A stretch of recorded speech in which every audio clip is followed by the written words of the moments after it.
సింహాచలవాస సుందరయ్య పాహిమాం స్వామి పాహిమాం అంటూ సింహగిరిపై వరద పాయసం ఉత్సవాన్ని వైభవంగా నిర్వహించారు.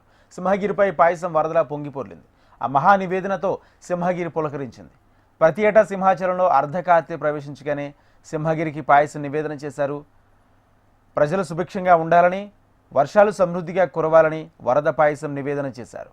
1000 ఏళ్ల చరిత్ర ఉన్న వైకుంఠ నారాయణ స్వామికి ఇష్టమైన పాయసాన్ని ప్రసాదంగా నివేదించి పొర్లు బండపై పాయసం వరదగా పోయడం ఆనవాయితీగా ప్రసాదించారు. అయితే పాయసం సింహగిరుల మీదుగా జాలివారితే వర్షాలు కురుస్తాయని, తద్వారా పంటలు బాగా పండి ప్రజలు సుభిక్షంగా ఉంటారని భక్తుల విశ్వాసం.